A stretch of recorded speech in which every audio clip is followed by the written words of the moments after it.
Bir dagы башаламан соода болбош керек. Bir dagы. Шаарда биз темирдей тартипти орнотуп, заманбап мүмкүнчүлүктөрдү түзүп беришибиз керек. Элдин бар ошо көрөт. Тескерисинче соодаңыз ошол жактан көбүрөөк болот, көрөсүз. Балдарды Тарткыла, Акбура, Сулаймановдо баарына тапшырма берилдиби? Жетекчинин орун басарлары ошолорго кала бизден дагы бир вице-мэрди жоопту кылып берели. Мына азыр муниципалдык инспекция мына ГУВДдан келди да, милициядан.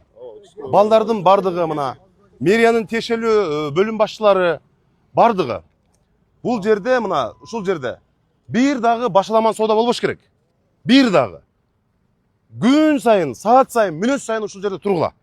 Бардыгын карап, бир дагы башаламан соодага жанагынтип жайып буюмдарын сатам дегендерге жол жок.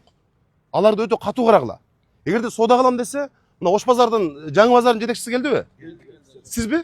Сизде орундар барбы? Булар сизге барсын. Келишимди түзүп туруп, ушулар бул жерде мына көчөлөрдө монтип сатпай ошол жака барып, Жаңы базарга барып, сизге жолуксун, сиз келишимди түзүп орундарды бериңиз сиз. Бир дагы кечегиндей жана бут коерго орун жок деп чыгарып атышпайбы? Кана ушул жерлер. Мына ушул жерлерби? Мына ошолорду, алардын бардыгын бир дагы жанагындай башаламан соодаларга, ошол эле учурда жанагы май куюучу жайлар, май алмаштыруучу жайлар бар Черемушкадеги. Аларды дагы башка кызматкерлер аякка жөнөткүлө. Ошол жерде туруп, мурда жабылгандар ачылбасын такыр. Ага эч мүмкүнчүлүк бербей келген. Албетте алар айтат, мен кантип тиричилик кылам башка бир. Бирок андай болсо, мына Жаңы базардын жетекчиси келди. Ал жактан барып келишим түз. Бул өтө катуу тапшырма. Эгерде муну аткарбаган жетекчилер болсо биз эртеңден калбай чара көрөбүз. Анан биз ошол бирнеке койгон. Даяр местосы. Даяр болгон мен айтайынбы? Береке базарда нан базар даяр. Эч ким барбайт. Мунакта Элге турчу.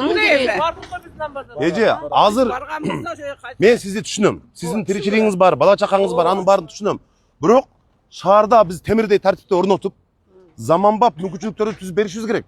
Азыр мен сизге нанга уруксат, эже бүгүндөн баштап соода кыла бериңиз десем, эртең бирөө келип эт сатат, бирөө келип мөмө жемис сатат. Мына ошону көрүп атпаймынбы? Мына көрүп атам. Ошонун бардыгы мүмкүнчүлүк түзүлөт дагы, анын баары кайра башталат эже. Мен сизге жардам бергим келет, бирок тартип деген ушундай. Башталган ишибизди аягына чыгышыбыз керек.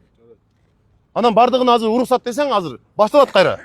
Ошон үчүн сиз мага таарынмаңыз. Сиз мүмкүнчүлүк түзүп бериңиз, булар менен сүйлөшкүлө, бергиле.